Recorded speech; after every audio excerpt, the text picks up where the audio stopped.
Hello friends, today we are going to discuss our chapter number 3 that is Major Philosophy of the World।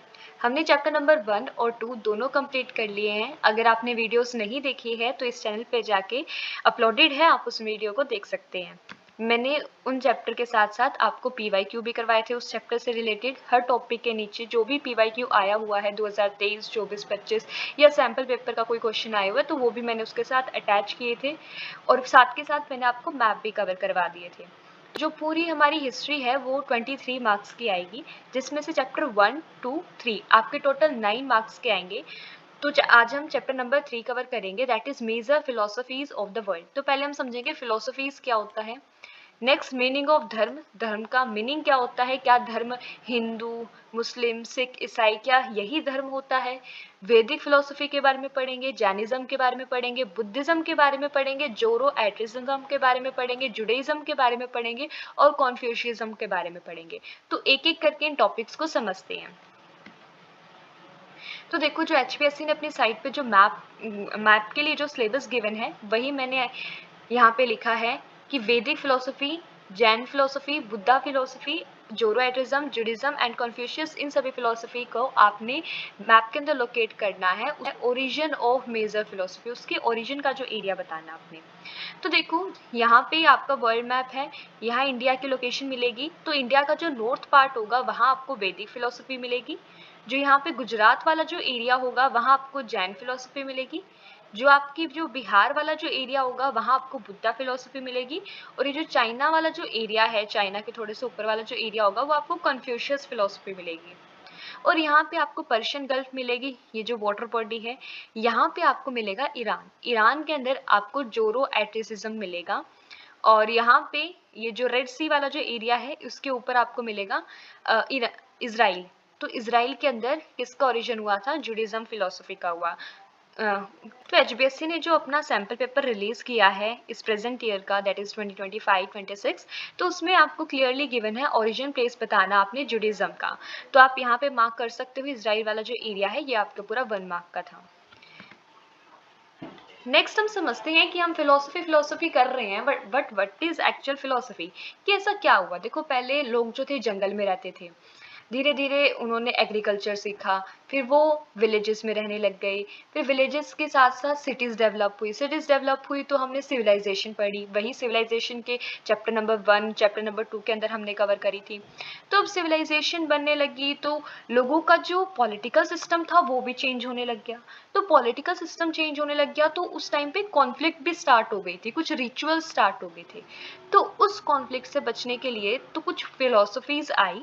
उस time पे लोगों ने सोचना शुरू कर दिया था कि हमारा जन्म हो रहा है, हमारी मृत्यु हो रही है, कि हमारी लाइफ में इतना पेन क्यों है, हमारी लाइफ में इतना सोरो क्यों है, कभी हम हैप्पी हो जाते हैं, कभी हम सैड हो जाते हैं, तो ऐसा क्यों है। तो अपनी ज़िंदगी के बारे में सच जानने के लिए लोगों ने शुरू कर दिया था। तो लाइफ में ये प्रॉब्लम्स क्यों आती है और इनके क्या सॉल्यूशंस हो सकते हैं, तो उसके बारे में लोगों ने और जाना और पढ़ा। तो उस टाइम पे rise of faith and religion, जन्म हुआ फिलोसफी का। तो लोगों ने विश्वास रखना स्टार्ट कर दिया रिलीजन के ऊपर, फेथ के ऊपर, की अलग अलग फिलोसफी आई थी कि कोई कुछ कहता था, कोई कुछ कहता था, जिसका भी जिसके ऊपर फेथ आता वो उस रिलीजन को फॉलो करने लग जाता। तो देखो, method of worship of all philosophy are different, कि हर फिलोसफी की जो वर्कशिप है, जो पूजा करने का जो मेथड है वो अलग है, ठीक है।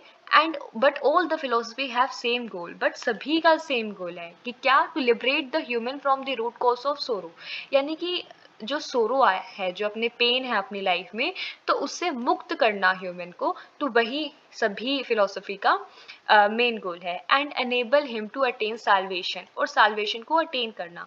तो देखो, यहाँ पे एक टर्म आई है साल्वेशन। साल्वेशन डिपेंड करती है फिलोसफीज पे। फॉर एग्जाम्पल, लाइक बुद्धिज्म के अंदर साल्वेशन होता है कि जैसे कि हम बर्थ लेते हैं, फिर हमारी डेथ हो जाती है, फिर हम अगेन बर्थ लेते हैं, फिर हमारी डेथ हो जाती है। तो इस साइकिल से मुक्त हो जाना उसे साल्वेशन माना गया है। और कुछ फिलोसफी में साल्वेशन माना गया है कि हम अपनी डिज़ायर्स को कंट्रोल कर लेते हैं, हमारी इच्छाओं पे, हम अपनी इंद्रियों पे कंट्रोल कर लेते हैं, तो उसे साल्वेशन बोला गया। तो यानी साल्वेशन डिपेंड करेगा फिलोसफी टू फिलोसफी। तो देखो, पहला जो टॉपिक था मैंने यहाँ लिखा हुआ है, दैट इज मीनिंग ऑफ धर्म, कि धर्म का मतलब हम समझते हैं। धर्म ये नहीं होता हिंदू, मुस्लिम, सिख, ईसाई। तो आप इस चैप्टर में समझेंगे धर्म क्या होता है, मीनिंग एंड कैरेक्टरिस्टिक्स ऑफ धर्म। तो देखो 4 पुरुष सूत्र माने गए हैं वैदिक फिलॉसफी में। तो ये वैदिक फिलॉसफी के बारे में बात कर रहा है। तो 4 पुरुष सूत्र का मतलब हो गया यहाँ पे मेन गोल। तो पहला है धर्म। धर्म क्या होता है? रियलाइजेशन ऑफ ड्यूटी, कि अपनी कर्तव्य का रियलाइज करना, उसे ही धर्म माना गया है। जो नेचुरल क्वालिटी है मैन की, वो है धर्म। फॉर एग्जाम्पल जैसे हम स्टूडेंट्स हैं, तो हमारा धर्म क्या है कि हम पढ़ें, और टीचर का धर्म क्या होता है कि टीचर पढ़ाए। तो यानी कि जो जिसका काम है तो वो अपने काम को पूरा करे, तो उसी को ही हम धर्म बोलते हैं। जैसे टीचर का काम पढ़ाना है तो वो पढ़ाए, तो वो उसके लिए धर्म है। कोई बच्चा स्टूडेंट है तो वो पढ़े, तो वो उसका धर्म हो जाएगा। अर्थ का मतलब होता है कि अपने डिज़ायर्स, जो मटेरियलिस्टिक थिंग्स है, तो उसको गेन करने के लिए आपको उसके लिए मेहनत करनी पड़ेगी। तो वो होगा आपका अर्थ। काम का मतलब होता है जो आपके डिज़ायर्स होंगे, जो आपका प्लेजर होगा, जो आपकी खुशी होगी, तो उस सबको काम बोला गया है। मोक्ष, मोक्ष क्या होता है कि यानी कि अभी मैंने बताया ना साल्वेशन के अंदर कि आपका जन्म हो रहा है, फिर आपकी डेथ हो रही है, फिर आप अगेन जन्म ले रहे हो, देन डेथ हो रही है, तो उससे मुक्ति पाना, तो उसे मोक्ष बोला गया है। इसकी डेफिनेशन नहीं मिलेगी आपको बुक के अंदर, बस आपको बेसिकली समझना है कि ये होता क्या है। धर्म आपने अच्छे से समझ लिया। धर्म क्या होता है? रियलाइजेशन ऑफ ड्यूटी, अपने कर्तव्य का पालन करना ही आपका धर्म माना जाता है। तो 10 कैरेक्टरिस्टिक्स माने गए रिलेशन के। आपने ये सारे कैरेक्टरिस्टिक्स लर्न नहीं करने, बस आपको इनका मतलब पता होना चाहिए। धृति का मतलब होता है पेशेंस, कि पेशेंस रखो। लाइक अगर आप आज मेहनत कर रहे हो तो ऐसा नहीं है कि इसका रिजल्ट आपको कल ही मिल जाएगा, कल सुबह आपको रिजल्ट मिल जाएगा, या आपने 1 हफ्ते मेहनत की तो नेक्स्ट डे आपको रिजल्ट मिल जाएगा। ऐसा नहीं होता। पेशेंस रखने से आपको रिजल्ट मिलता है। आप पूरे साल मेहनत करते हो, जब लास्ट में आपका एग्जाम होता है तभी आपको उसका अच्छा रिजल्ट मिलता है। ऐसा नहीं कि रात को एक रात लगा के आप पढ़ते हो। तो पेशेंस से आपको काम करना पड़ेगा, एकदम से कभी सक्सेस आपको नहीं मिलेगी। नेक्स्ट है क्षमा। क्षमा, टू फॉरगिव। अगर कोई सॉरी बोल देता है तो हमें फॉरगिव भी करना चाहिए उसे। संयम, कंट्रोल आर डिजायर्स। डिजायर्स पे कंट्रोल पाना। अगर मान लो किसी के पास साइकिल है तो वो चाहेगा मेरे पास बाइक हो। जिसके पास बाइक है वो चाहेगा कि मेरे पास गाड़ी हो। जिसके पास गाड़ी है वो चाहेगा कि मेरे पास प्राइवेट जेट हो। तो यानी कि अपने डिजायर्स पे कंट्रोल करो, कि जितना है उसमें ही खुश रहो। कि अगर आपके पास आज बाइक है तो कल क्या पता किसी का ड्रीम हो बाइक लेने का। तो कंट्रोल आर डिजायर्स, उसे ही संयम बोला गया है। Next is आत्से। सॉरी, अस्ते। अस्ते का मतलब होता है नॉन स्टीलिंग, यानी कि कभी भी हमें चोरी नहीं करनी चाहिए। अगर आपको वो चीज़ पसंद है, किसी दूसरे की व्यक्ति की है, तब आप उससे पूछ के ले सकते हो, बट ऐसा नहीं है कि बिना बताए आप उसको चोरी कर रहे हो। नेक्स्ट इज सुचिता। सुचिता का मतलब होता है purity from inside and outside, कि बाहर से भी प्योर और अंदर से भी प्योर। ऐसा नहीं कि आप बाहर से तो पूरा खुश हो और अंदर से ही उसी व्यक्ति की निंदा कर रहे हो, तो ऐसा नहीं हो करना चाहिए हमें। नेक्स्ट इज इंद्रिया निग्रह है, अपने सेंसेस को कंट्रोल करना, अपने आप पे कंट्रोल करना, कि एकदम से गुस्सा आ जाना, एकदम से खुश हो जाना, तो यानी कि अपने आप को कंट्रोल करो। नेक्स्ट इज धी, real use of wisdom, wisdom का सही इस्तेमाल करो। Next is Vidya, curiosity of knowledge, कि अपने नॉलेज को गेन करते रहो, तो उसके लिए क्यूरियोसिटी अपने डेवलप करो। नेक्स्ट इज सत्य, आप सच बोलो, आप सच्चा सोचो, आपके सच्चे भाव हो, आपके सच्चे आप जो भी काम कर रहे हो वो अपने पूरे मेहनत से करो, उसको पूरी सच्चाई से उसको फुलफिल करो। नेक्स्ट इज अक्रोध, फियर फ्रॉम एंगर। अगर मान लो आपके किसी के साथ झगड़ा हो जाता है तो वो तो चाहता है कि आप गुस्सा हो और आप ही उसको गुस्सा करके दिखा रहे हो, तो यानी कि फ्री फ्रॉम एंगर, कि अपने आप के एंगर को भी कंट्रोल करो। नेक्स्ट पंथ। पंथ क्रीड क्या होता है? ये एक रिचुअलिज्म है, वर्कशिप करने का मेथड है, कि एक आप रिचुअल ही समझो इसको, कि एक व्यक्ति कोई रिचुअल कर रहा है और उसके जो थॉट है, जो उसके विचार है, वो भी रिचुअल कर रहे हैं, तो उसे ही पंथ या फिर क्रीड बोला जाता है।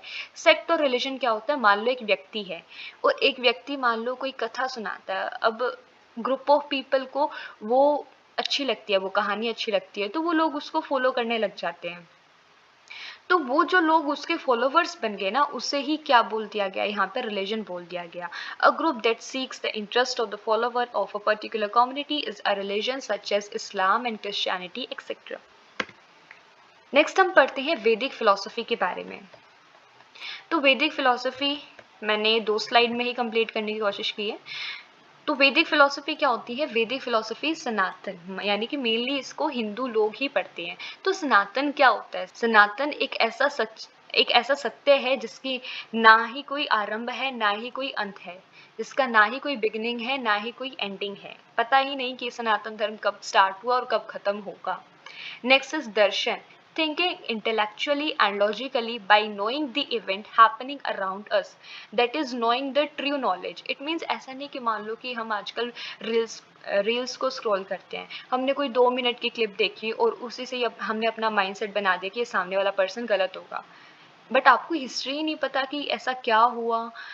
आप बिना सोचे समझे सिर्फ 2 मिनट की वीडियो से ही आप पता कर पा रहे हो कि वही व्यक्ति गलत होगा। तो यानी कि जानने की कोशिश करो कि क्या वो नॉलेज आपको मिल रही है, क्या वो सही है भी है या नहीं। Next is philosophy. हम क्या होता है? The aim of philosophy is to acquire knowledge. Philosophy का एम क्या है? कि लोग उसको पढ़े, उसको समझे और नॉलेज गेन करें। तो मेन सोर्सेज ऑफ वैदिक फिलोसफी को पढ़ने के लिए हमारे पास क्या क्या सोर्सेज है, तो वो बता रखे हैं। The Vedas, Brahmanical text, Aranyakas and Upanishad. तो पहले समझते हैं वेदास क्या होता है। Vedas are the oldest, authentic and philosophical literature in the world. तो जो बेसिक फाउंडेशन है वैदिक फिलोसफी की वो क्या है? हमारे वेदास। जो वेद है हमारे, वही बेसिक फाउंडेशन है वैदिक फिलोसफी की। यानी कि वेद से ही लोगों ने इस वैदिक फिलोसफी को पढ़ा और समझा। वेद का मतलब होता है नॉलेज। तो संस्कृत के अंदर वेद का मतलब होता है कि जानो। तो यानी फिलोसफी का मेन मोटिव क्या हो गया? To acquire knowledge. Next, Veda को 4 भागों में बांटा गया है। First is Rigveda, second is Yajurveda, next Samaveda and then Atharvaveda. Rigveda क्या है? It is the oldest Veda. It contain mantra to invoke the god. तो ये सबसे पुराना वेद कौन सा है? ऋग्वेद है, और इसके अंदर मंत्र लिखे गए हैं to invoke the God, God को प्रसन्न करने के लिए। गायत्री मंत्र भी आपका ऋग्वेद के अंदर आपको मिलेगा। इसके अंदर 10 मंडल हैं और 1552 आपको मंत्र मिलेंगे। Next is Yajurveda. यजुर्वेद के अंदर क्या बोलते हैं? कि कर्म इज मेन, कि आप जो कर्म करेंगे उसका फल आपको मिल जाएगा। तो वही आपको मेन बता रखे यजुर्वेद के अंदर। इसके अंदर 40 चैप्टर्स, 1975 मंत्र आपको मिलेंगे, और इसमें यज्ञ का भी आपको वर्णन देखने को मिलेगा। और यजुर्वेद को 2 पार्ट्स के अंदर डिवाइड कर रखा है, शुक्ला यजुर्वेद एंड कृष्ण यजुर्वेद। सामवेद जो है वो रिलेटेड है म्यूजिक से related. This Veda is the origin of Indian music. Indian music का जन्म ही सामवेद से होता है। इसके अंदर जो मंत्र लिखे हुए हैं वो म्यूजिकल फॉर्म के अंदर है, और 1875 आपको मंत्र मिलेंगे। अथर्ववेद के अंदर जो प्रॉब्लम्स है उसका सॉल्यूशन लिखा हुआ है, जो कॉमन मैन के जो सॉल्यूशन प्रॉब्लम्स होते हैं उनका सॉल्यूशन इसके अंदर गिवन है। और इसके अंदर आपको साल्वेशन के बारे में भी बता रखा है, mathematics, science, Ayurveda, sociology, medical sciences, agriculture और जो डिसीजेज हो गए, तो उन सब की नॉलेज भी आपको अथर्ववेद के अंदर से मिल सकती है। एंड 5987 आपको मंत्र देखने को मिलेगी। तो जो लास्ट ईयर का जो PYQ है हरियाणा बोर्ड का, तो उसके अंदर पूछा गया था Gayatri Mantra is related to mantra of which Veda. तो अभी हमने पढ़ा गायत्री मंत्र किससे रिलेटेड है? That is Rigveda. तो इसका आंसर क्या हो जाएगा? ऋग्वेद। नेक्स्ट स्लाइड पे मूव करते हैं। Brahmana text, Aranyaka text and Upanishad. तो ब्राह्मण टेक्स्ट के अंदर क्या है कि these contain descriptions of ritual in which Vedic mantra have been used. यानी कि ऐसे रिचुअल जिसके अंदर वैदिक मंत्र यूज़ किए जाते हैं, तो उन रिचुअल्स का डिस्क्रिप्शन हमें इस टेक्स्ट के अंदर देखने को मिलेगा। यहाँ पे गॉड जो होंगे, देवी देवता होंगे, उनका भी एक्सप्लेनेशन आपको देखने को मिलेगा। जो यज्ञ परफॉर्म करते हैं तो उनका भी एक्सप्लेनेशन है। और ये जो यज्ञ है have given in prose form, जैसे कि पोएम होती है, पोएम के अंदर प्रोजेज होते हैं, तो वैसे ही प्रोज के फॉर्म में गॉड्स और यज्ञ का एक्सप्लेनेशन हमें देखने को मिलेगा। Next is Aranyak text. Aranyaka text क्या होते हैं? एक ऐसी बुक है जो लिंक है ब्राह्मण टेक्स्ट से और उपनिषद से भी। फॉर वनप्रस्थ एंड सन्यासी, जो सन्यासी है, जो वन के अंदर लोग जो रहते हैं, तो उससे रिलेटेड ये बुक है। To provide the knowledge of soul and Brahma Vidya, अपनी आत्मा के बारे में और जो परमात्मा है, जो ब्रह्म विद्या है, उसके बारे में नॉलेज आपको अरण्यक टेक्स्ट में देखने को मिलेगी। Next is Upanishad, the essence of Vedas. इसे एसेंस ऑफ वेदास बोला जाता है क्योंकि जो निचोड़ है जो वेद का, वो सारा आपको उपनिषद के अंदर मिलेगा। इसका मीनिंग होता है attainment of knowledge by the disciple sitting with गुरु, यानी कि गुरु जो है उसके साथ जो डिसाइपल है वो बैठे हुए हैं और वो बैठ के नॉलेज गेन कर रहे हैं। Knowledge of Brahma, life and the world are the basic teaching.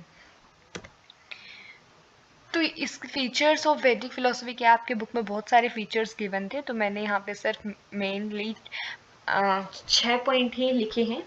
पहला है based on morality and the truth, कि बेस्ड ऑन मोरालिटी का मतलब यहाँ पे क्या हो गया कि सच को जानो, क्या चीज़ आपके लिए सही है, क्या चीज़ गलत है। Next is concept of polytheism and monotheism. Polytheism में मतलब एक गॉड को मानो, और मोनोथिज्म के अंदर मल्टीपल गॉड्स की आप पूजा करो, तो वो भी कंसेप्ट आपको वैदिक फिलोसफी के अंदर देख सकते हैं। Next is concept of four पुरुषोत्तर। पुरुषोत्तर का मतलब होता है मेन गोल, जैसे हमने पढ़ा धर्म अर्थ काम मोक्ष, तो उसका वर्णन भी आपको वैदिक फिलोसफी के अंदर मिलेगा। नेक्स्ट इज इंपॉर्टेंस ऑफ यज्ञ एंड रिचुअल्स, उसकी भी इंपॉर्टेंस हमें इस वैदिक फिलोसफी के अंदर मिलेगी। डेवलपमेंट ऑफ सोशल स्किल, कि किसके साथ कैसा व्यवहार रखना है, तो वो भी हमें वैदिक फिलोसफी के अंदर मिलेगा। Inspiration to lead a simple life, तो वो भी हमें वैदिक फिलोसफी ही बताती है।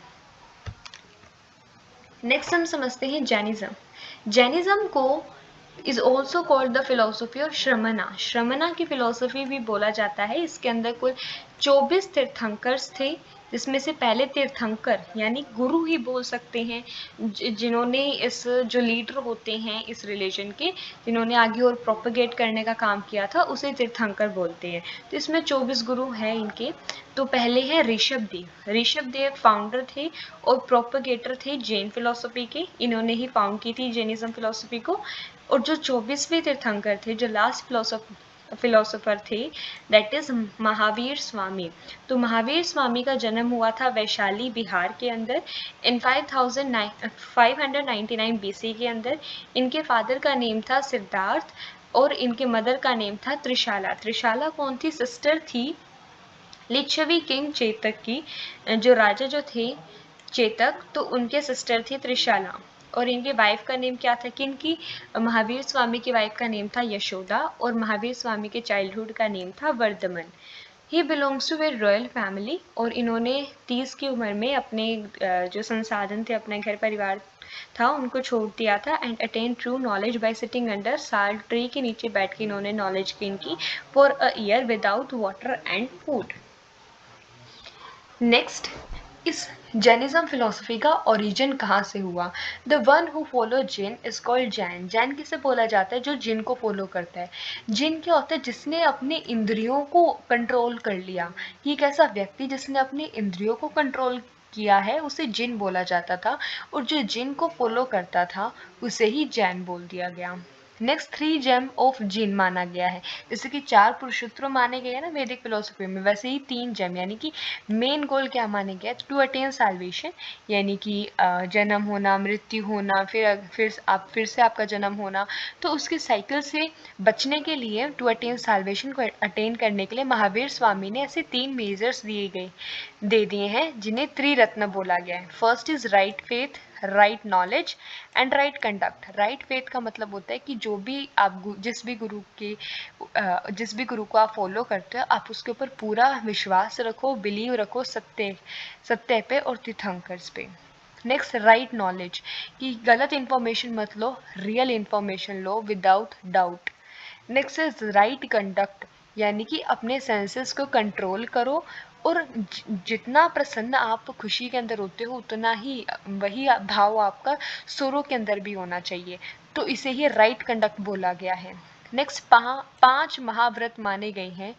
फर्स्ट इज अहिंसा, नॉन वायलेंस। नॉन वायलेंस का मतलब सिर्फ यही नहीं होता कि लड़ाई मत करो, वो तो होता ही है, बट सिवाय ये नहीं होता। इसके साथ साथ अहिंसा का मतलब ये भी होता है कि अपने विचारों में और अपने भाषा में अपने जो इच्छा है उसके अंदर नॉन वायलेंस लाओ।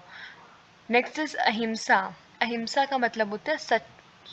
तो do not adopt untruth even when you are afraid, यानी कि कभी भी असत्य मत बोलो, चाहे आप कितनी बड़ी मुसीबत में क्यों ना हो, चाहे आप डर रहे हो तो भी आप असत्य मत बोलो। Next is अस्त्य। अस्त्य का मतलब होता है नॉन स्टीलिंग। नॉन स्टीलिंग में क्या आ जाएगा, one should not take anything from other person without stealing, sorry without permission आएगा यहाँ पे, परमिशन कर लेना, विदाउट परमिशन। नेक्स्ट इज अपिग्रह। अपिग्रह का मतलब होता है non attachment, not accumulating things more than necessary. जितनी आपको ज़रूरत है आप सिर्फ उतनी ही चीज़ों को परचेज करो, ऐसा नहीं कि जो भी मन में आया वो ले लिया। आप देखो उसकी एक्चुअल में नीड है या नहीं। नेक्स्ट इज ब्रह्मचर्य। सेलिब्लेसी। सेलिब्लेसी का मतलब होता है obtaining knowledge by not using anything excessively and keep restraint on our senses, यानी कि जितना आपको चाहिए सिर्फ आप उतना ही गेन करो। ऐसा नहीं कि आप ज़्यादा अमाउंट में खा रहे हो, कोई खाना खा रहे हैं तो जितना आपकी इच्छा है आप उतना खाओ, ऐसा नहीं होना चाहिए। जितना आपको खाना है आप उतना ही खाओ और अपने सेंसेस पे कंट्रोल करो। Next is Mahavir Swami attain nirvana in Bihar Pawapuri के अंदर उन्होंने निर्वाणा यानी कि उन्होंने मोक्ष प्राप्त कर लिया था, यानी nirvana is same as that मोक्ष। बिहार पवापुरी के अंदर इन्होंने निर्वाणा को अटेन कर लिया था। और इनके बाद महावीर स्वामी के बाद जो जैन जो लोग थे वो दो पार्ट्स के अंदर डिवाइड हो गए थे। पहले थे दिगंबर एंड श्वेतांबर। दिगंबर कौन होते थे, जो चारों दिशाओं को ही अपने वस्त्र मानते थे, और श्वेतांबर जो वाइट क्लॉथ को वियर करते थे। Thanks for watching this video. Next philosophies जितनी भी रहेगी है वो हम नेक्स्ट वीडियो के अंदर कवर करेंगे। Till then keep learning, keep watching. Thank you.